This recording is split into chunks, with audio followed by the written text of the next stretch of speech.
Before we begin the story, let us know where you're watching from by leaving a comment below. If you enjoy this video, don't forget to like and subscribe. Have a wonderful day. Enjoy the story, everyone. Lila woke up to the sound of running water. Running water that definitely wasn't coming from her tiny Chicago apartment. She opened her eyes slowly and found herself staring at an impossibly high ceiling, golden moldings, and a chandelier that cost more than her car. What the heck? She sat up in the enormous bed, noticing she was still fully dressed in yesterday's clothes. Blue dress shirt and jeans. Fragmented memories from the night before started coming back. Storm, canceled flight, taxi with outdated GPS, sleepy receptionist. Shoot, wrong room. At that exact moment, the bathroom door opened, and out came a dark-haired man brushing his teeth, wearing only a towel around his waist. They stared at each other for 3 seconds in complete silence. He still had the toothbrush in his mouth. Lila jumped from the bed like she'd been electrocuted, tripped over her own feet, and fell, sitting on the floor. The man spat out the toothpaste in the sink and came running out of the bathroom. "Who the heck are you?" Lila yelled from the floor, her brown hair forming a messy halo around her head. "I live here," the man responded, also looking panicked, clutching his towel like a lifeline. "You live in a hotel?" Lila blinked. "It's my hotel." The man blinked back for 5 seconds. They stared at each other in complete silence, processing this information. "You own the hotel?" Lila asked more quietly, still sitting on the cold marble floor. "Technically, my father does."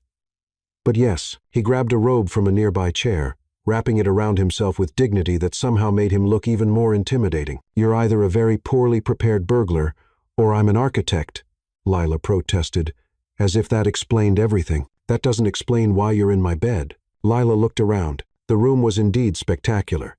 Floor-to-ceiling windows with a Manhattan view, furniture that cost more than her entire apartment, and a TV the size of a wall. "Oh, done. Eloquent. I got the wrong room." Lila stood up quickly, smoothing her wrinkled shirt. "The storm. The canceled flight. I got here at dawn. The receptionist was half asleep and gave me the wrong key. I was too exhausted to notice this room is bigger than my house." "And breathe." Lila stopped talking and looked at him. He had stood up, too, and was wearing a black silk robe, which somehow made him look even more intimidating. He was annoyingly handsome, like he'd been designed by a committee of frustrated women to be as attractive as possible. "What's your name?" he asked, running his hand through his dark hair. "Lila Martinez." "And you?" "Ethan Sterling." Lila felt her blood freeze. "Sterling? Like Sterling Hotels?" "The very chain." "Oh, goodness." Lila dropped into the nearest armchair. "I slept in the bed of a hotel chain heir. I'm going to be sued. They're going to deport me. I'm going to become a TikTok meme." Ethan studied her with a strange expression. "You're not from New York." "Chicago. I came for a super important presentation today at 9 inches the morning that will decide whether my company survives or if I end up living on the street, eating instant ramen for the rest of my life." Lila looked at the clock on the wall, "Which is in 2 hours, and I don't even know where my bags are." "Your bags are in my closet. You dragged them there at 3. 0 inches the morning, talking about fun organization." Lila covered her face with her hands. "Was I drunk?" "No, just very determined and talking in your sleep." Ethan hesitated. "You also reorganized my work desk and left a post-it with suggestions for improving the room's decor." Lila peeked between her fingers. "And they were good suggestions." At that moment, the room phone rang. Ethan answered. "Hello? Yes, Dad. I know what time it is." "What do you mean? The press is downstairs?" Longer pause. "You did what?" Lila watched Ethan's expression go from confusion to pure horror. "No, Dad. I am not engaged." Pause. "What do you mean? You already confirmed it." Pause. "You said what? To Forbes?" Ethan hung up the phone and turned to Lila with an expression she could only describe as impending apocalypse. "My father just announced to Forbes magazine that I'm engaged. Congratulations to you." Lila blinked. "To me? To you? But we've literally known each other for 10 minutes. 7 minutes and 40 seconds. But who's counting?" Ethan started pacing back and forth. "He saw you leaving the penthouse elevator at 6, 0 inches the morning, assumed you were my secret girlfriend, and decided it was the perfect time to pressure our investors about international expansion by announcing a serious commitment in the family." That's Lila searched for the right words. Completely insane. "Welcome to the Sterling family, where drama is our breakfast." The phone rang again. Ethan looked at it like it was a venomous snake. "If I don't answer, They'll come up. He looked at her. Lila Martinez from Chicago. You have 2 seconds to decide. Do you want to be my fake fiancé for an undetermined amount of time? Or do you want to explain to the national press how you broke into the Sterling Hotel heir's room? Lila looked at Ethan, looked at the phone, looked at her wrinkled shirt and her desperate professional situation. What are the health plan benefits? Ethan smiled for the first time since waking up. The best in Manhattan. Deal. He answered the phone. Hello, Dad. Yes, she said yes. Lila watched as Ethan grabbed a folder from his desk and pulled out an official-looking document. What's that? She whispered. Standard confidentiality agreement. He whispered back, covering the phone. All hotel guests sign it. But this one's more comprehensive. He handed her the paper. Sign this, and you're officially protected under Sterling Hotel's privacy policies. No one can legally publish anything about you without our consent. Lila quickly scanned the document. It was indeed a confidentiality agreement, but one that also included clauses about family member protection and media relations protocols. She grabbed a pen and signed her name at the bottom, just as they heard voices in the hallway. Done, she whispered. Ethan hung up and looked at the signed document with something that might have been relief. Congratulations, Lila Martinez. You're now officially a Sterling. Quick, Ethan whispered, straightening his tie with the precision of a surgeon. What's my favorite color? How would I possibly know that? Lila hissed back, trying to fix her hair using the reflection in a silver picture frame. Because you're supposedly my fiancé. We've been engaged for exactly 3 minutes. The voices in the hallway were getting louder. Lila could distinctly hear someone saying, exclusive interview and relationship timeline. Blue, Ethan said quickly. My favorite color is navy blue. Yours is green. You love Italian food. You're afraid of spiders. And we met at a coffee shop in Soho 6 months ago. I hate coffee. You hate coffee. I'm allergic to caffeine. Makes me break out in hives. Ethan stared at her like she'd just announced she was from Mars. Who doesn't drink coffee in New York? People who don't want to look like they have chicken pox. A knock echoed through the room. Mr. Sterling, this is Olivia Tran from Financial Times. Your father said you'd be available for a few questions. Ethan grabbed Lila's hand. Listen, we met at a bookstore. You were buying architecture books. I was there for business magazines. Love at first sight. Got it? That's terribly cliched. Do you have a better story? Lila thought for exactly 2 seconds.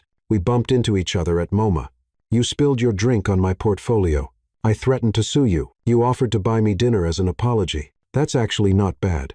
I'm an architect. I'm good at building stories too. Another knock. More insistent this time. Showtime, Ethan muttered, squeezing her hand. Remember, you're madly in love with me.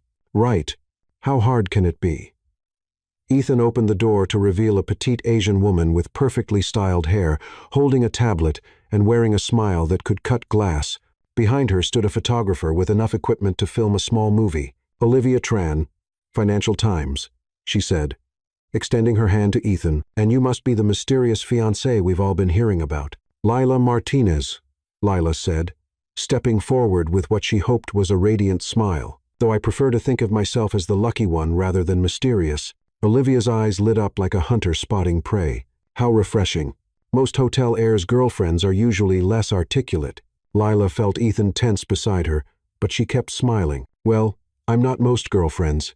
I'm an architect, actually. I design spaces that make people feel at home, and now you've found your home with Ethan. Lila looked at Ethan, who was watching her with an expression of genuine curiosity. For a moment, she almost forgot they were acting. He's unexpected, she said softly. I thought I knew what I wanted in life. And then Ethan literally crashed into my world and rearranged everything. Literally crashed. Olivia leaned forward. MoMA. Ethan jumped in smoothly. I was rushing to a meeting, completely distracted by a phone call about a hotel acquisition in Tokyo. Lila was carrying her portfolio to show a client, and he looked at Lila with what appeared to be genuine fondness. I knocked her flat on her back and scattered her life's work all over the modern art wing. And your first thought was? Olivia asked Lila. That this incredibly rude man in an expensive suit was about to ruin my entire career. Lila laughed. I may have used some colorful language. She called me an overprivileged disaster in Italian leather shoes. Ethan grinned. It was the most honest thing anyone had said to me in years. Lila blinked. He was actually good at this improvisation thing. So Ethan asked you to dinner to apologize. Actually, Lila said. Getting into the rhythm. I demanded he pay for reprinting my entire portfolio, Ethan countered, with dinner at Le Bernardin and a promise to personally deliver the reprints to my client. And did he? Ethan and Lila looked at each other. There was a pause that lasted just a beat too long. He showed up at my client meeting the next morning, Lila said finally, in the same expensive suit, carrying a perfect reproduction of my portfolio and a single white orchid. Why an orchid? The photographer asked, snapping pictures as they talked. Because, Ethan said, and Lila could hear the smile in his voice. Lila told me that most men bring roses because it's easy. She said, orchids require actual thought and care to keep alive, like relationships. Olivia was typing furiously on her tablet. This is wonderful. So romantic. And the proposal? How did that happen? Lila felt her stomach drop. They hadn't discussed this part. It was, she started, then looked helplessly at Ethan. Last night, Ethan said smoothly, reaching into his robe pocket, which is why Lila's here so early. I couldn't sleep after asking, and she couldn't sleep after saying yes. He pulled out a small velvet box that Lila was absolutely certain hadn't been there 5 minutes ago. Ethan, Lila whispered, staring at the box. I was going to wait until tonight. Make it more formal, he said, getting down on one knee right there in front of the reporters. But Lila Martinez, you've already said yes once in private. Will you say yes again, officially? Lila looked down at Ethan, kneeling on the marble floor, holding a ring box with 2 reporters documenting every second. His blue eyes were sparkling with something that looked almost like genuine nervousness. This was either the most romantic thing that had ever happened to her or the most elaborate scam in Manhattan history, possibly both. Yes, she said, her voice barely above a whisper. Yes, Ethan. Of course it's yes. The ring slid onto her finger perfectly. Lila stared at it. A classic solitaire that caught the morning light coming through the floor-to-ceiling windows and threw tiny rainbows across the walls. How did you? She started to ask. But Ethan stood up and kissed her cheek, whispering in her ear, emergency ring. All hotel heirs keep one. I'll explain later. Olivia was practically vibrating with excitement. This is incredible. Our readers are going to love this story. A real modern fairy tale. The photographer was snapping pictures rapidly. Can we get some shots of you two on the balcony? The morning light is perfect. As they moved toward the windows, Lila caught sight of her reflection in the glass.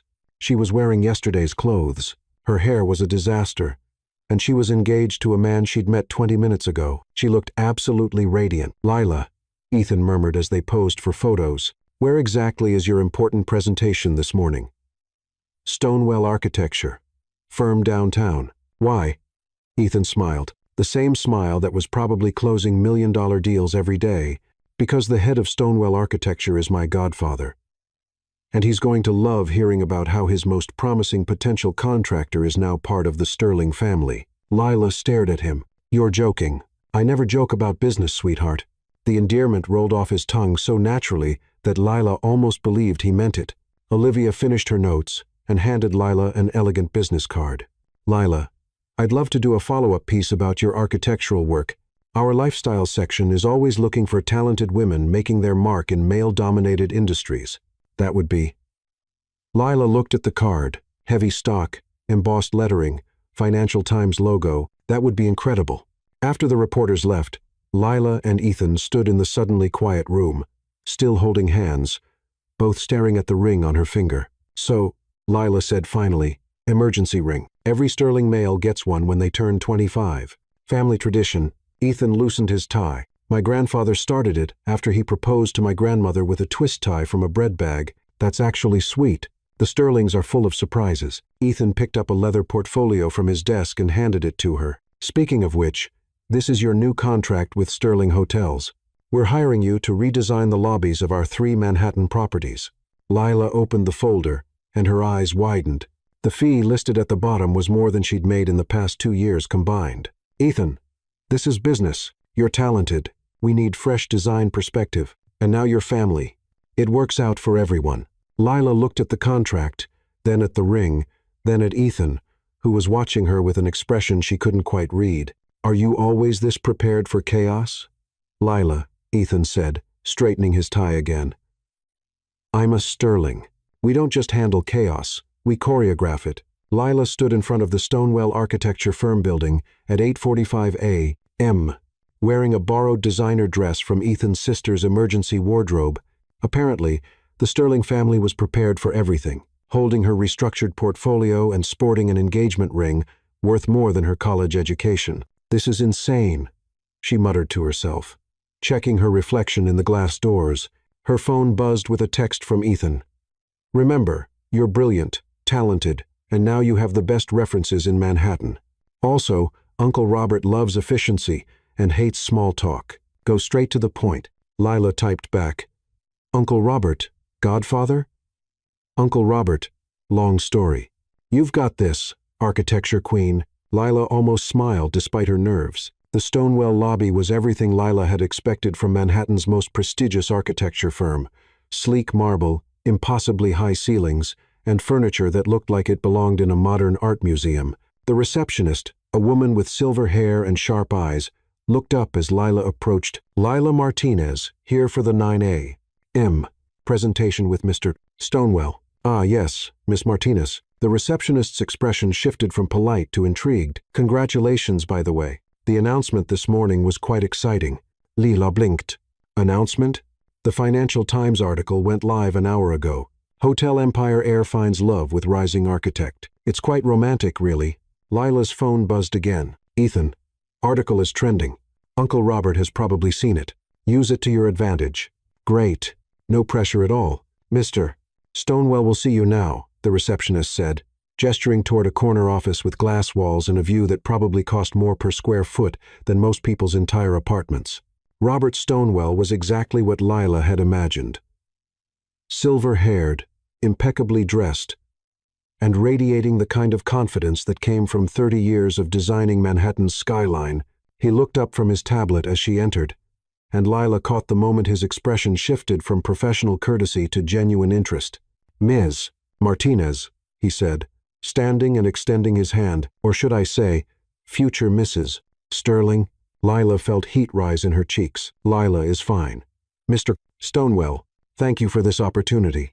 Please, call me Robert, and congratulations. Ethan mentioned you were talented, but he failed to mention you were family." He gestured to a chair across from his desk. "I assume that's why you're here a bit differently dressed than expected." Lila looked down at the elegant navy dress that fit her perfectly. "It's been an eventful morning, I imagine." "So, the Financial Times piece was quite charming." "So, you design spaces that make people feel at home." "That's my philosophy." "Yes." Lila opened her portfolio, grateful to be on familiar ground. "I believe architecture should serve the people who inhabit it, not the other way around." "Interesting. Show me." For the next 20 minutes, Lila walked Robert through her designs. A community center in Chicago that had revitalized a struggling neighborhood, a small office building that increased productivity by 30% through strategic natural light placement, and her crown jewel, a low-income housing project that had won 3 design awards while staying under budget. "This is impressive work," Robert said, studying her drawings. "Creative solutions, practical implementation, and clear results. Very Sterling-like." "Actually, Sterling-like?" "The family has a gift for seeing potential where others see problems." Ethan redesigned our hotel lobby efficiency systems and increased customer satisfaction by 40%. Robert leaned back in his chair. "Which brings me to why you're really here." Lila's stomach dropped. "Sir, the Avalon Resort project. We've been struggling with it for 6 months. High-end resort in the Hamptons. But the client wants luxury that doesn't feel pretentious. They want elegance that feels like home." He pulled out a thick folder. "Every designer we've brought in has given us the same cookie-cutter luxury approach. But your work," he tapped her portfolio. "You understand the balance." Lila stared at the folder. Through the transparent cover, she could see architectural plans, budget sheets, and what looked like a very large number with many zeros. "This is a 2-year project, Lila. Lead designer position. It would establish you as one of Manhattan's premier residential architects." Robert posed. "Of course, your connection to the Sterling family doesn't hurt. They're investors in the project." "They are?" Ethan didn't mention that. "Interesting." Robert's eyes twinkled with something that might have been amusement. "The Sterlings have been silent partners in Avalon from the beginning. Ethan actually recommended we consider you for the position last week. Before this morning's news." Lila felt like she was in an elevator that had suddenly dropped 3 floors. "He recommended me before this morning? Called me Tuesday night, actually. Said he'd heard about a brilliant architect from Chicago who was looking for New York opportunities. Sent me your portfolio electronically. Robert opened his desk drawer and pulled out printed copies of her work. I was planning to offer you a junior position today, but given this morning's developments and seeing your work in person, Lila's phone buzzed. Without thinking, she glanced at it. Ethan, how's it going? Uncle Robert texted that you're brilliant. Told you so. Everything all right? Robert asked. Yes. Lila looked at the message, then at Robert, then at the contract folder on the desk. Mr. Stonewell Robert, can I ask you something? Of course. How long have you known Ethan? Since he was 8 years old. I'm not technically his godfather. That's just what the family calls me. I was his father's college roommate and business partner before I started Stonewell. Why? Lila took a deep breath. Is he always this orchestrative? Robert laughed, a genuine sound that filled the glass office. Lila, Ethan Sterling doesn't do anything without a plan. The fact that he recommended you before you two were engaged tells me one of two things. Either he's been watching your work for longer than you realize, or he's the most romantic strategist I've ever met. Which do you think it is? Knowing Ethan? Probably both. Robert slid the contract folder across the desk. This is yours if you want it. Not because you're marrying into the Sterling family, but because you're exactly what this project needs. The engagement just makes the client meetings more interesting. Lila opened the folder and saw the salary figure. She had to read it 3 times to make sure she was seeing the right number of zeros. This is standard rate for a lead designer on a project this size, plus benefits, plus a completion bonus. Robert pointed to another number, quite substantial. Lila's phone buzzed again. This time it was a call from Ethan. Take it, Robert said. I'll give you privacy to discuss with your fiancé. Lila stepped into the hallway and answered, How did it go? Ethan's voice was warm with genuine concern. Ethan, did you recommend me for this job before we met? There was a pause. Define met. Don't be clever. Did you know who I was before this morning? Another pause. Longer this time. Lila, can we discuss this tonight over dinner? Somewhere private where I can explain properly. Ethan, yes, I knew who you were. No, this morning wasn't planned. Yes, I think you're incredibly talented. And yes, I may have been looking for an excuse to meet you for the past month. Lila leaned against the hallway wall, staring at her engagement ring. You've been stalking me. I've been admiring your work from a professional distance. There's a difference, is there? Lila, take the job. You earned it. We'll figure out the rest over dinner. His voice softened. Trust me. Lila looked through the glass wall at Robert, who was politely pretending not to watch her conversation. One dinner. You explain everything. Deal. Le Benedina Ut, the place where you supposedly took me on our first date. I figured we should make at least one part of our story true. Despite everything, Lila smiled. You're impossible, but charming. Jury's still out. Lila hung up and walked back into Robert's office. He looked up expectantly. I'll take the job, she said, reaching for a pen. But I have one condition. Name it. If this doesn't work out the engagement, I want your word that my position here isn't affected.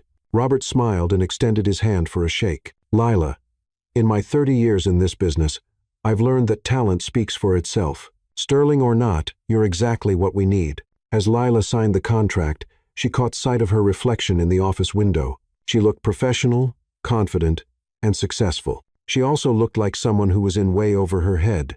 But for the first time in months, that felt like a good thing. Robert handed her a sleek business card holder, along with the signed contract. Welcome to Stonewell Architecture. Lead designer Martinez. Your first client meeting is Thursday at 10. I'll email you the details. Thursday. That's the day after tomorrow. The Hamptons project moves fast. I hope you're ready for the intensity.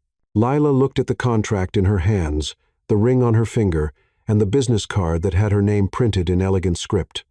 Lila Martinez, lead designer, Stonewell Architecture, ready as I'll ever be. Le Bernardin was exactly as elegant as Lila had imagined when they created their fake first date story that morning. Crystal chandeliers, pristine white tablecloths, and an atmosphere that whispered romance in several different languages. Lila arrived 5 minutes early, wearing another borrowed dress from the mysterious Sterling family emergency wardrobe. This one, a deep emerald that made her feel like she belonged in a place where the wine list cost more than her monthly rent. Ethan was already there, seated at a corner table with perfect lighting and a view of the Manhattan skyline. He stood as she approached, and Lila was struck again by how unfairly handsome he looked in a simple navy suit. You clean up nice for someone who's had the most chaotic day in Manhattan history, he said, pulling out her chair. You should see me on a normal day. I'm practically a supermodel. Lila sat down, immediately noticing the wine glass already filled with something that sparkled. Champagne. Are we celebrating, or are you trying to get me drunk before you explain how you've been professionally stalking me? Celebrating your new job. The stalking explanation comes with the appetizers. Lila lifted her glass. To the most bizarre Tuesday of my entire life. To Tuesday, Ethan agreed, clinking his glass against hers. And to the fact that you haven't run screaming yet, the day is young. They ordered. Lila chose the lobster because if she was going to have her life turned upside down, she might as well eat like royalty while it happened. Ethan went with the salmon and spent an unusual amount of time studying the wine list. Nervous? Lila asked. Terrified, Ethan admitted. I've never had to explain to my fake fiancée how I became interested in her before we fake met. That is a very specific social situation. The Sterling family specializes in specific social situations. Their appetizers arrived, something delicate and French that Lila was certain cost more than her weekly grocery budget. She took a bite and decided that if this was her last meal before Ethan revealed he was actually a serial killer, at least it would be memorable. Okay, she said, setting down her fork. Explain. And start from the beginning. Ethan took a deep breath. 3 months ago, my father decided I needed to get married. Subtle. About as subtle as a billboard in Times Square. He's been introducing me to what he calls suitable candidates. Daughters of business partners, socialites. Women whose main qualification is that they look good at charity galas. Sounds awful. It was, until Robert mentioned this brilliant architect from Chicago who was looking to break into the Manhattan market. He'd seen your portfolio through a mutual contact and was impressed. Lila raised an eyebrow. Continue. So, I looked up your work. Ethan pulled out his phone and showed her a screenshot of her company website. Lila, your designs are incredible. That community center you did, I spent an hour reading about it. You increased property values in the surrounding area by 20% while creating a space that actually serves the community. You researched my community impact. I research everything that interests me. It's a character flaw. Ethan took a sip of wine. Then I saw your interview with Architecture Weekly about sustainable luxury design. And you what? Ethan looked slightly embarrassed. I may have watched it 17 times. Lila blinked. 17? You have this way of explaining complex concepts that makes them sound like poetry. And when you talked about designing spaces that honor both beauty and functionality, Ethan shrugged. I thought you might be the most interesting person I'd ever met. So, you decided to what?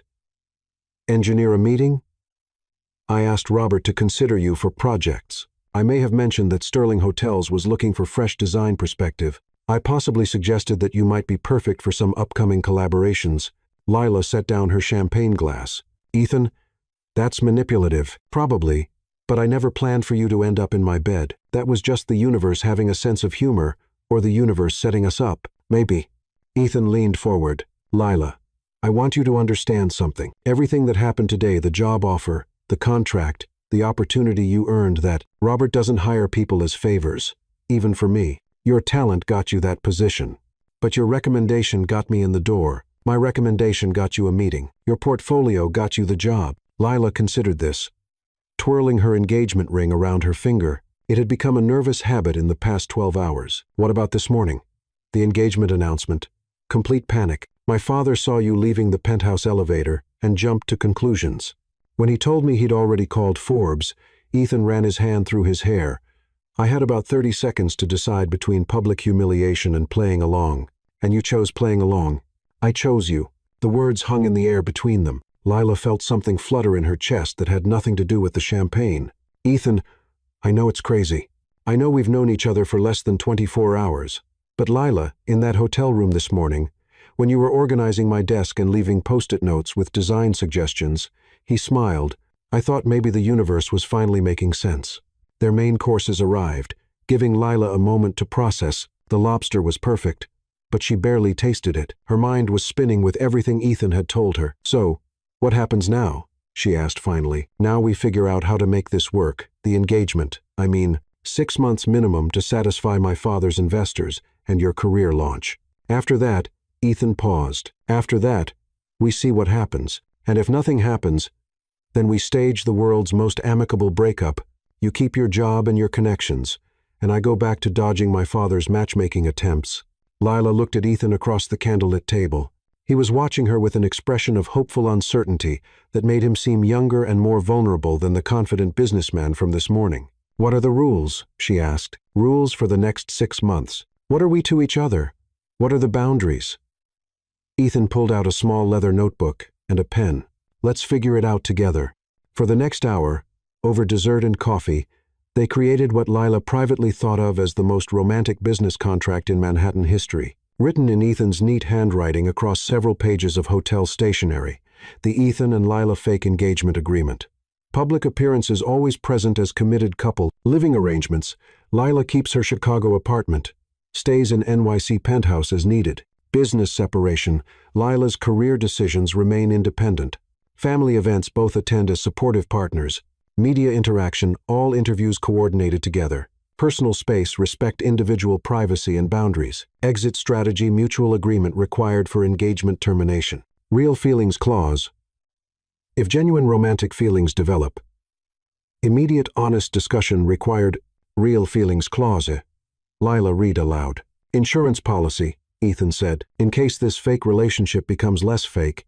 Lila looked at the document, then at Ethan, then at her engagement ring, catching the candlelight. "This is either the most practical thing I've ever done, or the most insane. Can it be both?" Lila signed her name at the bottom of the page, with a flourish. Lila Martinez. Fake fiancé and real architect. Ethan signed below her signature. Ethan Sterling, grateful fake fiancé and professional romantic strategist. As they left the restaurant, Ethan offered her his arm. "So, fake fiancé, what would you like to do for the rest of our first official evening together?" Lila looked up at the Manhattan skyline, sparkling with possibilities. "Show me your city, Ethan. If I'm going to be a Sterling for 6 months, I should probably learn to love New York the way you do." Ethan smiled, the first completely unguarded expression she'd seen from him all day.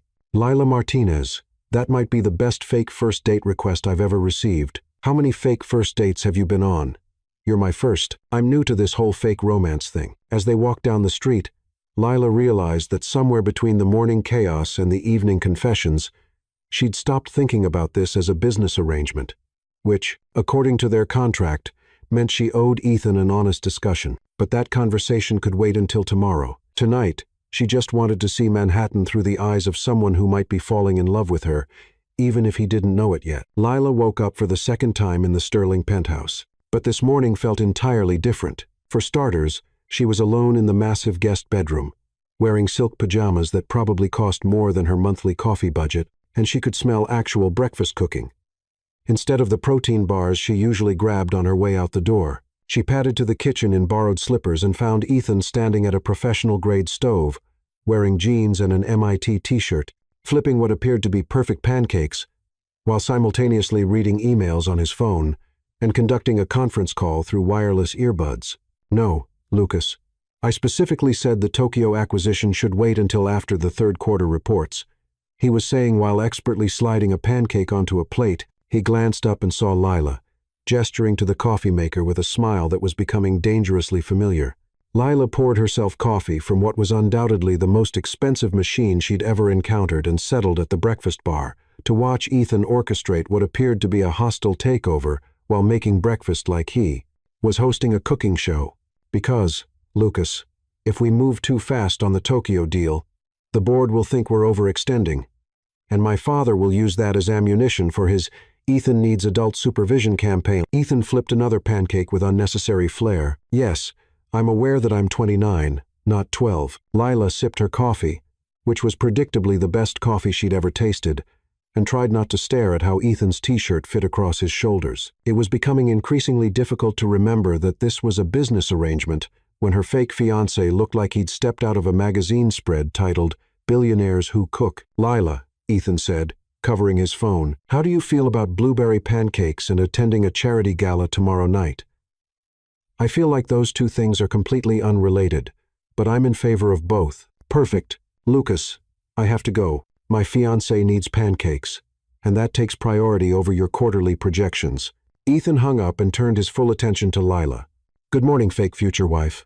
How did you sleep in the Sterling family guest suite?" Like I was floating on a cloud made of Egyptian cotton and good life choices. Lila accepted the plate of pancakes he offered her. These smell incredible. Do all hotel heirs cook, or are you just showing off? Showing off, Ethan admitted cheerfully. I took cooking classes in college because I figured women would find it attractive. Did it work? You tell me? Ethan sat down across from her with his own plate. You're the first woman I've ever made breakfast for in this kitchen. Lila paused with her fork halfway to her mouth. Really? Really? I usually eat breakfast at the office or grab something from the hotel restaurant downstairs. But when I woke up and knew you were here, Ethan shrugged. I wanted to make you pancakes. The pancakes were, of course, perfect. Lila was beginning to suspect that Ethan Sterling didn't do anything halfway. About the charity gala, Ethan said, cutting into his own breakfast. It's the Metropolitan Museum's annual fundraiser, very fancy. Very public. And my parents will be there. Your parents? Lila nearly choked on her coffee. As in the people who think we're actually engaged? The very ones. My mother is particularly excited to meet you. She's been texting me since 6 a.m. with questions about your dress size, dietary restrictions, and whether you prefer roses or orchids for corsages. Lila stared at him. Corsages? What is this, prom? Welcome to Margaret Sterling's world, where every event is an opportunity for floral arrangements and strategic social networking. Ethan showed her his phone, which was indeed filled with texts from someone labeled Mom, Hotel Queen. She's already planned your introduction to half of Manhattan's social elite. Ethan, I don't know how to be a socialite. I'm an architect from Chicago. Yesterday, my biggest social event was happy hour at TGI Fridays. First of all, there's nothing wrong with TGI Fridays. Second, you don't need to be a socialite, you just need to be yourself, smart, talented, and charming. The rest is just expensive clothes and remembering people's names, easy for you to say. You were born into this world. Ethan set down his fork and looked at her seriously. Lila, I've watched you convince a Financial Times reporter that we've been in love for 6 months, negotiate a major contract with one of Manhattan's most demanding architects, and create a fake relationship agreement that's more thoughtful than most real marriages. You can handle one charity gala. Lila felt a flutter of warmth at his confidence in her. What if I say something wrong? What if I use the wrong fork, or don't know the difference between a duchess and a countess? Then you'll be authentically American, which is refreshing at these events. Besides, Ethan grinned, if anyone gives you trouble, I'll just buy their hotel and fire them. That's a terrible abuse of power, but effective. Lila's phone buzzed with a text from her best friend Emma in Chicago. Girl, you're trending on Twitter. Sterling engagement is everywhere. Call me immediately. Uh-oh, Lila said, showing Ethan the message. Ethan pulled out his own phone and quickly typed something. Just sent you the contact for our family's PR manager. She'll brief you on what to say if anyone calls. Basic rule. You're happy, you're in love, and you have no comment on wedding plans because you're focusing on your career right now. We have a PR manager. We have 3 PR managers, 2 social media coordinators, and a crisis management team. The Sterling family takes public image very seriously. Lila shook her head in amazement. Is there anything you people aren't prepared for? Alien invasion? Dad's still working on that contingency plan. After breakfast, Ethan disappeared into his home office for a meeting about the Tokyo hotel acquisition, leaving Lila to explore the penthouse and try to wrap her head around her new temporary reality. The apartment was stunning. Floor-to-ceiling windows, modern art that probably belonged in museums, and a kitchen that could service a small restaurant. But what struck her most were the personal touches, family photos showing Ethan at various ages with his parents and sister, bookshelves filled with everything from business journals to fantasy novels, and a corner of the living room that was clearly his relaxation space, complete with a worn leather chair and a guitar. Lila was examining a framed photo of teenage Ethan in what appeared to be a high school theater production when her phone rang. Lila Martinez, social media sensation. Emma's voice came through immediately. Start talking. Hi, Emma. How's Chicago? Don't hi, Emma me. You disappeared yesterday for a business meeting, and suddenly you're engaged to a hotel empire heir. The internet is going crazy. There are conspiracy theories about whether you're pregnant, whether this is a green card situation, and whether Ethan Sterling is actually gay and you're his beard. He's definitely not gay, Lila said automatically, then caught herself. I mean, it's complicated. Complicated. How? Lila, did you seriously get engaged to a stranger? Lila walked to the windows and looked out at Manhattan, trying to figure out how to explain the situation without actually explaining anything. Emma, what if I told you that sometimes the universe puts you exactly where you need to be, even if it doesn't make sense at the time? I'd say you've been hit by a very attractive, very rich truck. And you're experiencing some kind of luxury-induced Stockholm syndrome. That's not entirely inaccurate. Lila Elizabeth Martinez, are you happy? Lila considered the question. 24 hours ago, she'd been panicking about her failing business and her uncertain future. Now, she had a job she'd dreamed of, a fake fiancé who made her pancakes and believed in her talent, and a 6-month adventure in Manhattan that could change her entire life. Yeah, she said finally. I think I actually am. Then I'm happy for you. But if this Ethan guy hurts you, I'm driving to New York with a baseball bat and my cousin Tony. Your cousin Tony is an accountant. He's a very intimidating accountant. After Emma hung up, Lila spent the rest of the morning working on preliminary sketches for the Avalon Resort project. She'd set up a makeshift workspace in Ethan's dining room, spreading architectural plans and design magazines across the mahogany table that could easily seat 12 people. She was deep in calculations about sustainable building materials when Ethan appeared with 2 cups of coffee and a concerned expression. You've been working for 3 hours straight, he said, setting a cup next to her elbow. Are you always this focused? When I'm excited about a project, yes. This resort design is incredible, Ethan. The client wants luxury that feels like home, but the location is right on the beach. I'm thinking natural materials, sustainable energy systems, and sightlines that make every room feel connected to the ocean. Ethan sat down next to her and studied her sketches. These are beautiful. You work in pencil first. Always. There's something about the physical connection between hand, pencil, and paper that helps me think through spatial relationships. Lila realized she was rambling and looked up to find Ethan watching her with an expression of genuine fascination. Sorry, I get carried away when I talk about architecture. Don't apologize. It's incredible watching you work. You get this look of complete concentration, like you're solving the mysteries of the universe, one building at a time. Lila felt heat rise in her cheeks. It's just work. No, it's not. It's passion. There's a difference. Ethan pointed to one of her sketches. What's this?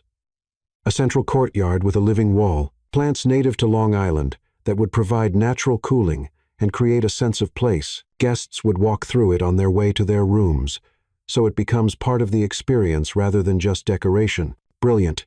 Cost-effective, too. Natural cooling means lower energy bills. Lila blinked. You understood the sustainable design implications immediately. I told you, I research everything that interests me.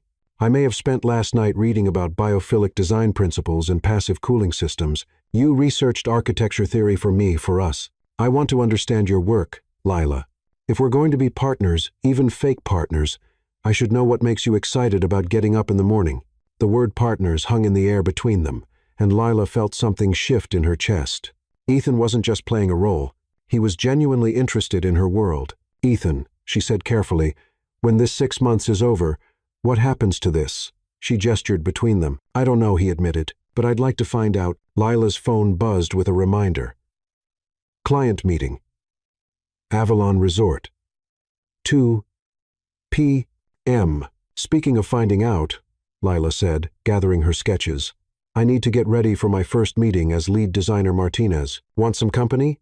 I could introduce you to the client. They're old family friends. You know them personally, Lila. In Manhattan, everyone knows everyone. It's a very small island for very wealthy people. An hour later, Lila found herself in the back of a town car with Ethan, heading toward the Hamptons for her first major client meeting. She was wearing yet another borrowed outfit. This time, a sophisticated black blazer and dress combination that made her feel like she could negotiate international treaties, and carrying a leather portfolio that Ethan had produced from what he called the Family Emergency Professional Supplies Closet. Does your family have emergency supplies for everything? Lila asked. Pretty much.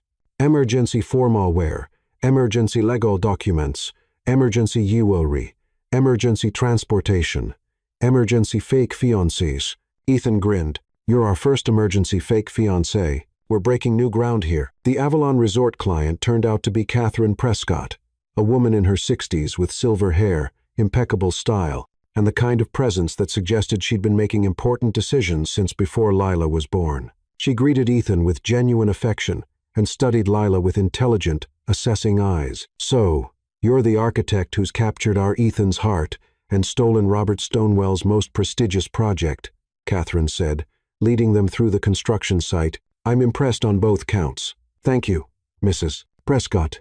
I'm excited about the opportunity to create something special here. Tell me what you see when you look at this space." Lila walked to the edge of the bluff where the resort would be built, looking out over the ocean and back toward the rolling hills of Long Island. The wind was perfect, the light was extraordinary, and she could envision exactly how the building should flow with the natural landscape. "I see a place where luxury doesn't fight with nature. It partners with it," Lila said. "Guests should feel like they're staying in the most beautiful private home on the coast, not in a hotel that happens to be near the beach." Catherine nodded approvingly. "Go on." For the next hour, Lila walked Catherine through her vision. Buildings that followed the natural contours of the land, materials sourced from local suppliers, energy systems that worked with coastal winds and solar patterns, and interior spaces that could be completely open to bring the outside in. "The goal isn't to impose a building on this site," Lila explained, sketching quickly in her notebook. "It's to let the site tell us where the building wants to be." "Ethan," Catherine said, "you didn't tell me your fiancée was a poet." "I'm discovering new things about her every day," Ethan replied. And Lila was surprised by how genuine he sounded. By the time they left the Hamptons, Lila had signed approval for her preliminary designs, a timeline for the next phase of development, and a commission that would establish her as one of New York's premier resort designers.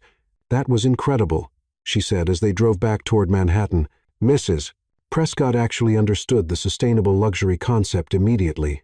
Catherine's been in the hospitality business for 40 years. She recognizes talent when she sees it. Ethan was looking at Lila with something that might have been pride. "You were brilliant in there. Thank you for introducing me and for understanding what I was trying to do with the design." "Lila, can I ask you something?"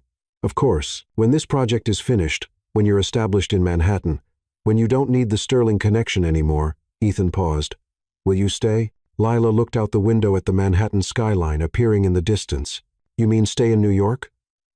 "I mean, stay with me. For real this time." The question hung between them as they drove through the tunnel back into the city. Lila realized that somewhere between the pancakes and the client meeting, between Ethan researching architecture theory and watching her work with genuine fascination, she'd stopped thinking about their relationship as entirely fake. "Ethan," she said finally, "ask me again in 5 months and 29 days. Is that a maybe?" Lila smiled, looking at her engagement ring sparkling in the late afternoon sun. "That's a very strong maybe." As they pulled up to the hotel, Ethan's phone buzzed with a text from his mother. "Darling, I've arranged for Lila's dress fitting tomorrow at 10 a.m. Tell her to ask for Elise at Bergdorf's. She's expecting her. Also, I've invited the Morgans to dinner Sunday so they can meet Lila properly. Love you both." "Your mother works fast," Lila said, reading over his shoulder. "You have no idea. By Sunday, she'll have planned our entire fake wedding and selected names for our hypothetical children. Should I be terrified?"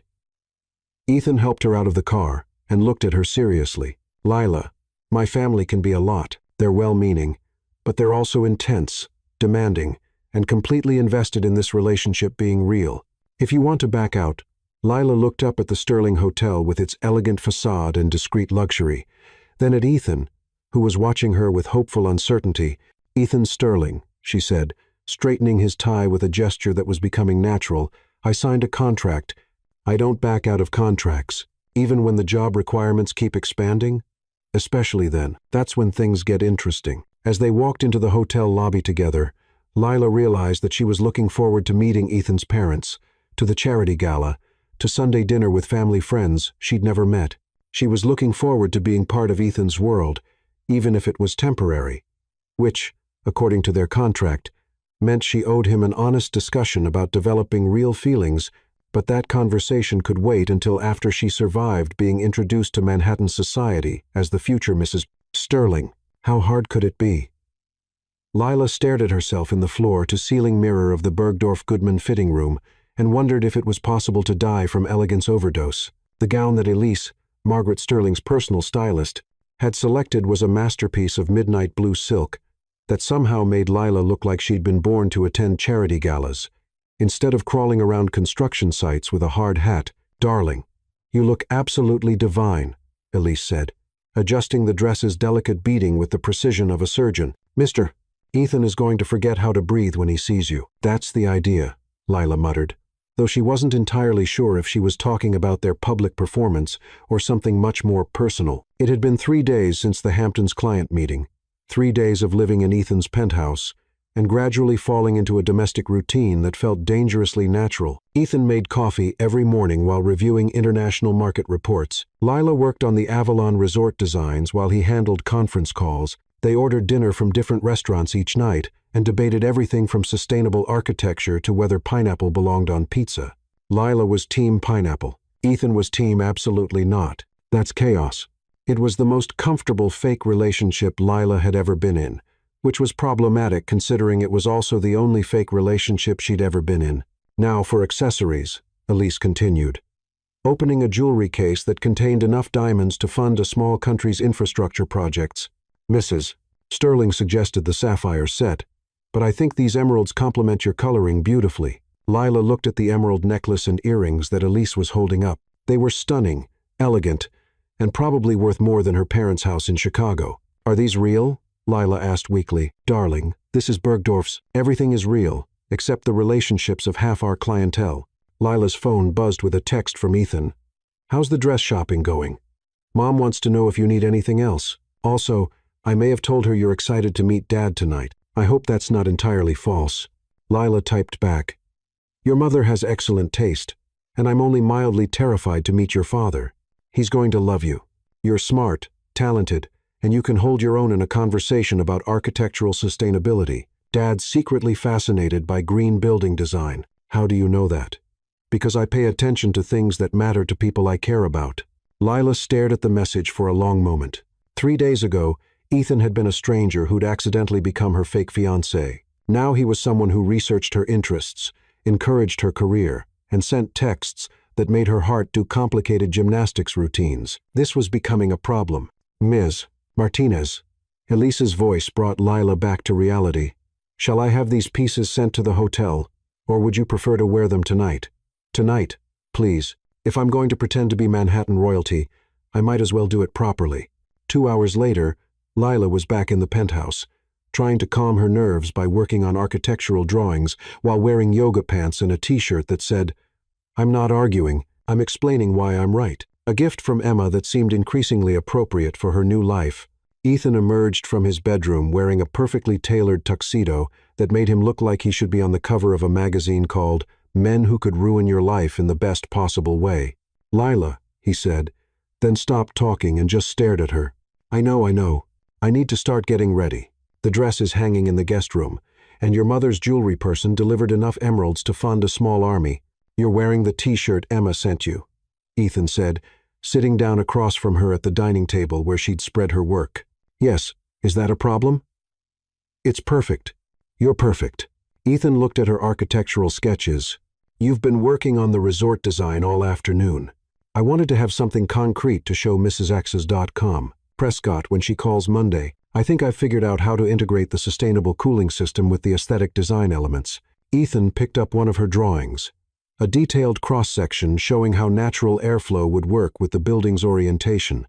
Lila, this is incredible. You've solved the energy efficiency problem without compromising the luxury experience. You can read architectural drawings now. I've been learning. There are some excellent online courses from MIT. Ethan set down the drawing and looked at her. Seriously, Lila, we need to talk. Lila's stomach dropped. That sounds ominous. It's not ominous. It's just important. Ethan reached across the table and took her hands. Tonight, you're going to meet my parents, my extended family, and about 300 of Manhattan's most prominent citizens. They're all going to assume we're madly in love and planning a real future together, right? That's what we agreed on. But Lila, I need you to know that when I look at you tonight, when I introduce you as my fiancé, when I tell people how happy I am. Ethan paused. I won't be acting. Lila felt her heart stop, restart, then begin beating in a rhythm that could probably power a small generator. Ethan, I know we have a contract. I know we agreed to discuss it if real feelings develop. I know this is complicated and crazy and probably the worst timing in the history of romantic timing. Ethan squeezed her hands. But Lila, I'm falling for you. Actually falling. The real kind that involves wanting to make you pancakes every morning for the next 50 years. Lila stared at him. 50 years of pancakes at minimum. I'm also falling for the way you reorganize everything in your sleep, and how you get excited about sustainable building materials, and how you wear t-shirts with attitude while designing spaces that could change people's lives. This is really bad timing, Lila said weakly. The worst. We've known each other for less than a week. 5 days, 14 hours, and approximately 23 minutes. You're counting? I've been counting since you fell off my bed and called me an overprivileged disaster. Lila looked down at their joined hands, then back up at Ethan's face. He was watching her with the same expression he'd worn when he proposed in front of the Financial Times reporter.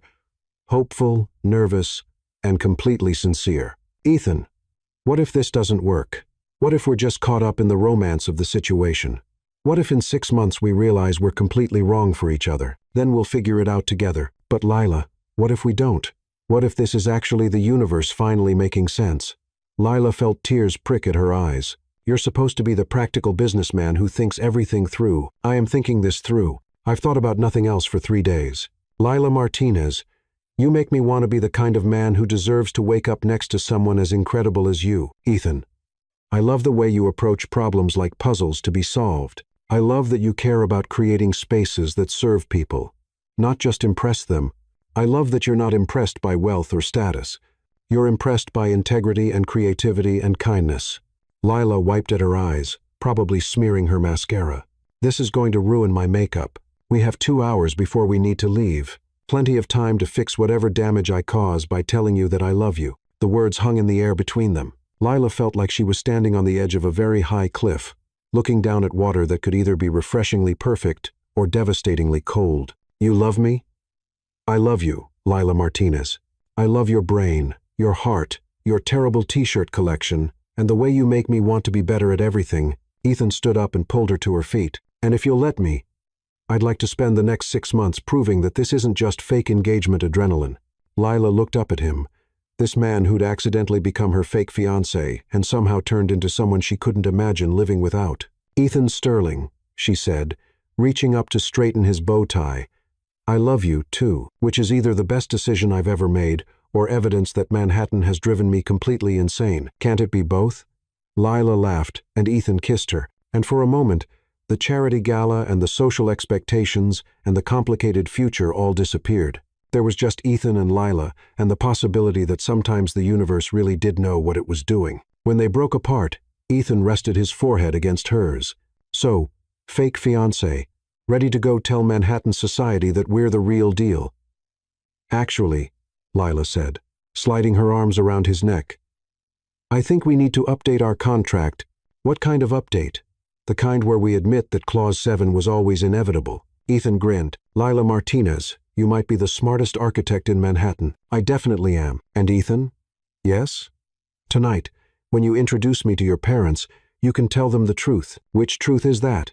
That their son fell in love with a woman who invaded his hotel room, reorganized his life, and decided to stay forever. Forever?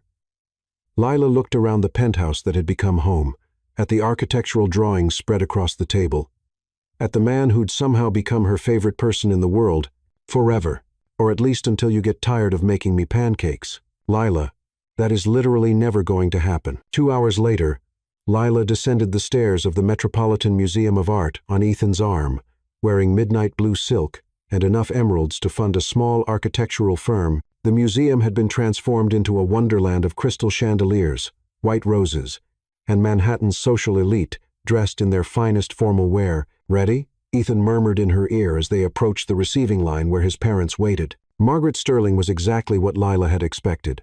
Elegant, poised, and radiating the kind of confidence that came from 40 years of hosting events where million-dollar donations were considered modest contributions.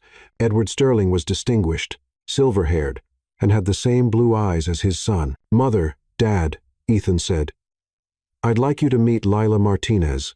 Lila, darling. Margaret immediately pulled Lila into a warm hug that smelled like expensive perfume and genuine affection. You're even more beautiful than your photographs. Ethan has told us so much about your work. It's wonderful to meet you, Mrs. Sterling. Thank you for including me tonight. Please, call me Margaret. We're family now. Margaret stepped back and studied Lila's dress approvingly. Elise outdid herself. You look absolutely radiant. Edward Sterling shook Lila's hand with a firm grip and a smile that reminded her strongly of Ethan. Lila, I understand you're working on sustainable luxury resort design. I'd love to hear your thoughts on how green building practices can be integrated into high-end hospitality. Dad, Ethan warned, you promised not to talk business at social events. This isn't business, son. This is curiosity about my future daughter-in-law's expertise. For the next 20 minutes, Lila found herself in an animated discussion with Edward about passive solar design, locally sourced materials, and the economics of sustainable construction. Margaret occasionally interjected with questions about Lila's background, her family, and her impressions of New York. You know, Margaret said finally, Ethan has never brought anyone to meet us before. Never? Lila asked, surprised. Never. We were beginning to think he was married to his work. Margaret glanced at her son, who was being congratulated by a steady stream of family friends. But watching him with you tonight, I haven't seen him this happy since he was 8 years old. And we surprised him with a trip to see the construction of the new hotel in Dubai. He was excited about hotel construction at 8? Darling, Ethan has been in love with the family business since he could walk. But tonight, he's in love with something much more important. Lila followed Margaret's gaze to where Ethan was talking to an elderly couple, gesturing enthusiastically about something that was making them laugh. As if he felt her watching, he looked over and smiled, the kind of smile that made Lila's heart do that complicated gymnastics routine again. Mrs. Sterling Margaret, can I ask you something? Of course, dear. How do you know when love is real and when it's just circumstances? Margaret studied Lila's face with the kind of understanding that came from 40 years of marriage and raising 2 children. Lila, may I give you some advice, please? Real love doesn't announce itself with fireworks and orchestra music. Real love shows up in how someone pays attention to your dreams, supports your work, and makes you feel like the best version of yourself. Margaret paused. It shows up in midnight conversations and morning coffee, and the way someone looks at you when they think you're not watching. And how does Ethan look at me when he thinks I'm not watching? Like you're the most fascinating person he's ever met and he can't quite believe his luck. Lila felt tears threaten again. Margaret, what if I'm not sophisticated enough for this world? What if I don't know the right people or understand the social expectations? Lila, darling, let me tell you a secret. Margaret leaned closer, conspiratorially. Half the people at this gala are worried about the same thing. The difference is, you have something they don't. You have integrity, talent, and a young man who would move mountains to make you happy. How can you be so sure? Because he spent an hour yesterday asking me about architecture books so he could understand your work better. Because he rearranged his schedule to attend your client presentation. Because when he talks about you, he doesn't talk about how you look or how impressive you are. He talks about how you think, how you solve problems, how you care about making the world better through your designs. Lila looked across the room to where Ethan was now talking to a group that included Catherine Prescott from the Avalon Resort Project. Catherine caught her eye and waved, gesturing for Lila to join them. I think I'm being summoned, Lila said. Go show Manhattan what a brilliant architect looks like. The rest of the evening passed in a blur of introductions, conversations about sustainable design, and moments when Lila caught Ethan watching her with an expression of genuine pride. She met real estate developers who wanted to discuss green building incentives, hotel executives interested in her resort concepts, and society wives who were surprisingly knowledgeable about architecture and urban planning. By the time they were back in the town car heading home, Lila felt like she'd been given a masterclass in Manhattan social dynamics. That was incredible, she said, leaning back against the leather seats. Your parents are wonderful. Catherine Prescott introduced me to half the real estate development community, and I think I may have accidentally agreed to design someone's summer house in the Hamptons. Mrs. Morgan, she's been looking for an architect for 2 years. Consider it your official welcome to Manhattan's luxury market. Lila looked at Ethan, handsome and relaxed in his tuxedo, his bow tie undone and hanging around his neck. Ethan, can I ask you something? Anything? Earlier tonight, you said you loved me. I did. I do. Did you mean it? Or were you just caught up in the moment? Ethan took her hand and looked at her seriously. Lila, I meant every word. I love your intelligence, your passion, your terrible sense of direction, and the way you make me want to be worthy of you. My sense of direction isn't terrible. Manhattan just has too many streets. You got lost in a hotel lobby yesterday. That lobby is unnecessarily large. Ethan laughed and pulled her closer. Lila Martinez, Will you marry me for real this time? Lila looked at the engagement ring that had become as natural as breathing, then at Ethan's face and the glow of the city lights streaming through the car windows. Ethan Sterling, are you proposing to your fake fiancé? I'm proposing to the woman I fell in love with, who happens to be wearing my emergency engagement ring. In that case, Lila said, leaning up to kiss him, yes, absolutely, yes, but I want a real proposal with a real ring and a real wedding that your mother gets to plan exactly the way she wants. Deal. When? What?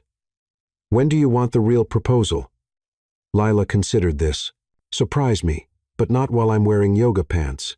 I make no promises about the yoga pants. 6 months later, Lila stood in the penthouse that had become home, wearing yoga pants and her favorite I'm Not Arguing t-shirt, working on architectural plans for her third major Manhattan project. The Avalon Resort had been featured in Architectural Digest. Her Hampton summer house had won a sustainability award, and Stonewell Architecture had offered her a full partnership. Ethan emerged from his office, having finished a conference call about the successful Tokyo hotel acquisition, and found Lila surrounded by drawings, coffee cups, and the controlled chaos that always accompanied her creative process. Lila Martinez, he said, getting down on one knee next to her chair, will you marry me? Lila looked down at him, then at the new ring box in his hands, this one containing a custom-designed emerald-cut diamond set in sustainable gold. Ethan, I'm wearing yoga pants. I told you I made no promises about the yoga pants. Lila laughed, set down her pencil, and looked at the man who'd accidentally become her fake fiancé and intentionally become the love of her life. Yes, Ethan Sterling, for real this time, forever and always. Yes, as he slipped the new ring onto her finger next to the emergency engagement ring she'd refused to give up, Lila realized that sometimes the best things in life really did start with waking up in the wrong room with the right person. So, Ethan said, pulling her down onto the floor next to him, ready to plan a real wedding with my mother? Ready as I'll ever be. But first, I have something for you. Lila reached into her portfolio and pulled out a set of architectural drawings. I've been working on these for weeks. Ethan studied the plans, his expression shifting from curiosity to amazement. Lila, this is the renovation plans for the Sterling Hotel Chicago, sustainable luxury, local materials, and energy systems that will make it the first carbon-neutral hotel in the Midwest. You designed this for me. I designed it for us, for our future, for the family business that's about to get very interested in sustainable hospitality. Ethan kissed her, long and sweet and full of promises about pancakes and partnerships, and forever. Lila Martinez Sterling, he said against her lips, you're going to revolutionize the hotel industry. We're going to revolutionize the hotel industry. Partners, remember? Partners, Ethan agreed, in business, in life, and in the ongoing project of figuring out how we got so lucky. Lila looked around the penthouse at their combined life scattered across every surface, his business reports mixed with her architectural drawings, their morning coffee cups sitting next to hotel prospectuses and sustainable design magazines. Ethan, yes, I think the universe knew exactly what it was doing when it put me in your hotel room, even if you did reorganize my entire life? Especially because I reorganized your entire life.